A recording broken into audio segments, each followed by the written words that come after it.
Have you ever wanted to disappear in the middle of a room? That sinking, hot knot, that's shame. Tonight, we will sit with that knot, not to hide it, but to learn how to hold it with a calm, steady hand. Welcome to Sal Sothea, a space for Dharma, reflection, and peace. In this moment, if you can, find a quiet place. Sit comfortably. Take a gentle breath in and out. Allow your shoulders to soften. Let the mind come back to the body. In the Buddhist teaching, small things done steadily change the heart. A short note before we begin. This topic can touch deep feelings. If you feel overwhelmed at any time, please pause the episode and care for yourself. It is perfectly okay to stop, breathe, or seek someone you trust. With that kindness in place, let us continue. Why shame matters? Because shame tightens the body and narrows attention. It makes us hide, hush, or rush away from the very people or practices that could help. And when we hide, we strengthen the habit. So the work is simple and precise. We learn to notice, understand, and respond with care. That, notice, understand, care, will be our way. I want to share a small image the Buddha used. Listen slowly. A young woman spoke harsh words in a village square, then covered her face and would not come out. The Buddha sat with her, sunlight across his lap. He pointed to a river a short walk away, a long, cool line of water, a stone the color of brewed tea, a child's sandals left on the bank. He said, gently, "See the mud when you stir it. If you stop stirring, the water settles, and you can see the stones beneath." That small image, mud, settling, clear stones, was an invitation. Stop the self-stirring, allow settling, and then see more clearly what to do. It wasn't blame, it was simple tending. In our Cambodian wisdom, there is a saying, a small wound covered with shame becomes a larger illness. Think of that. When we hide a small hurt with shame, it grows. But when we tend a small wound with gentle care, it heals. Notice how that image lands in your body right now. I want to offer 3 small practical openings you can use, tiny and steady. First, notice when shame arrives. Next, look gently at what is feeding it. And finally, offer yourself steady compassion. I'll walk you through each with examples you can actually try today. So, to begin, notice. You may feel awkward at first. Totally normal. Often shame shows as heat in the face, a wish to disappear, or a tightness across the chest. You might hear a small inner voice, "I'm bad," or "I should vanish." Try naming it softly. This is shame. That naming itself gives a little space between you and the feeling. Next, look at cause. In the Buddhist teaching, we speak of craving, aversion, and identity clinging. Shame often grows when we cling to a certain image of ourselves. I must be perfect. Or when we fear other people's judgment. Ask a simple question. What story is shame telling me about who I am? Treat that story like weather, conditions, not truth. And then respond with steady compassion. This is not indulgence. It is wise care. Try placing a hand over your heart. Breathe slowly. Offer a phrase such as, "May I be gentle with myself."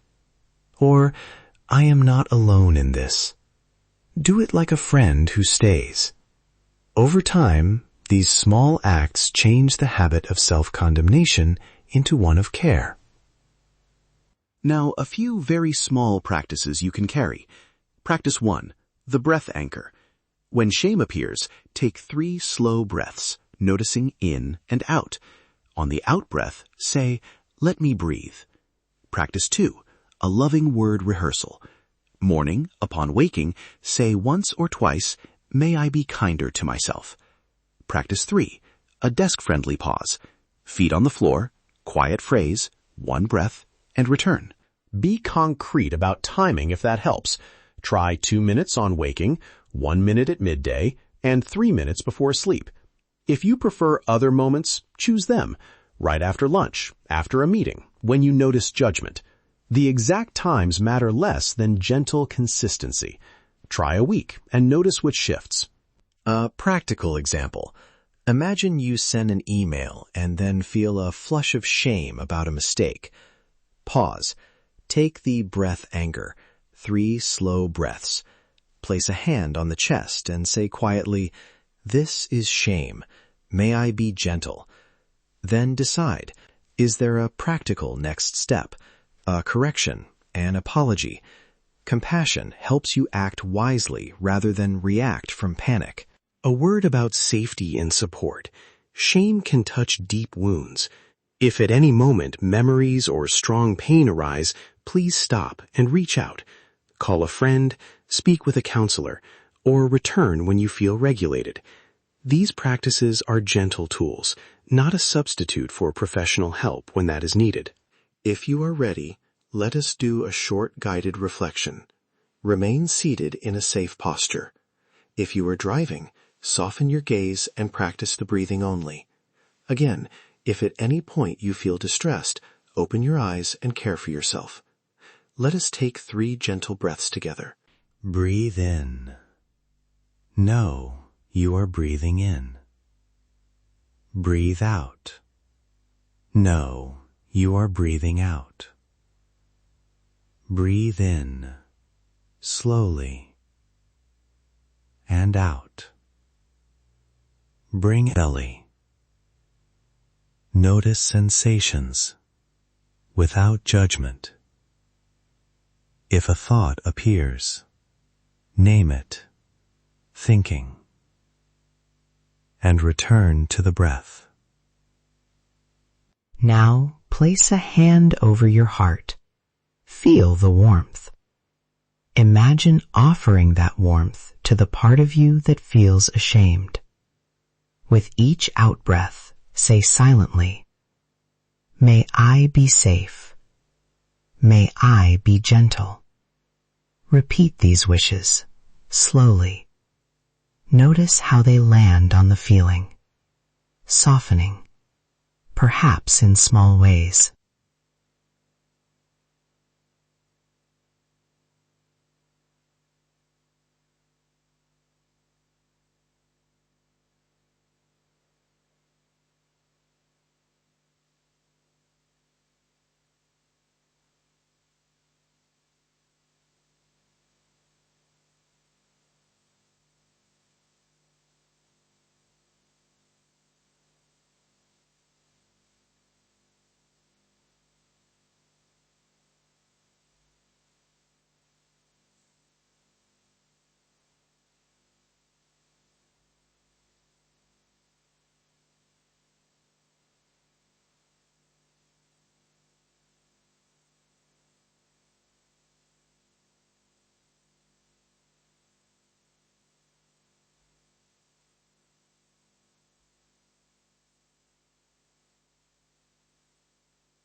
If memories or images arise, let them be without chasing or pushing.